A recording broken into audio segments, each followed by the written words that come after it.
وآخر دعواهم أن الحمد لله رب العالمين۔ صحابی آئے کہتے ہیں اللہ کے رسول ہے، اللہ تعالیٰ کو کون سے اعمال سب سے پیارے لگتے ہیں؟ میں بتاؤں 5 کام ہیں۔ پہلا کام یہ ہے کہ آپ لوگوں کے دل میں خوشی پیدا کرو۔ آپ رمضان میں جن لوگوں سے کبھی ملے نہیں ہیں، جن رشتہ داروں سے مدتوں سے آپ کی بات نہیں ہوئی، موقع ہے ان کو کال کیجئے، السلام علیکم، اللہ آپ کو صحت دے، آپ کو سلامت رکھے۔ وہ کتنا خوش ہوگا کہ مدت ہوگی میری بات ہی نہیں ہوئی تھی۔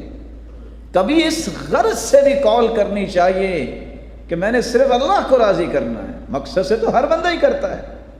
دوسرا کام جو اللہ کے ہاں سب سے محبوب ہے، کسی کا قرض اتار دو۔ جو کسی کا قرض اتار دیتا ہے اللہ اسے عرش کا سایہ دے دے گا۔ تیسرا کام کسی کو کھانا کھلا دو۔ چوتھا کام کسی کو لباس پہنا دو۔ جو دنیا میں کسی کو لباس دیتا ہے اللہ جنتی لباس قیامت کو اسے پہنائیں گے۔ جو کسی کو پانی پلا دیتا ہے اللہ اسے رحیق المختوم سے پلائیں گے۔ اور 5واں کام اعتکاف 10 دن کا ہوتا ہے، اور کتنی خوش نصیبی ہے کوئی اعتکاف مسجد نبوی میں کرے، اللہ آپ کے نصیب میں فرمائے، کوئی بیت اللہ میں کرے۔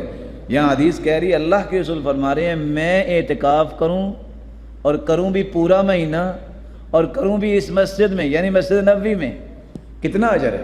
اللہ کے رسول کی اعتکاف پورا مہینہ اور مسجد نبوی میں، جہاں ایک نماز 1000 نماز سے افضل ہے۔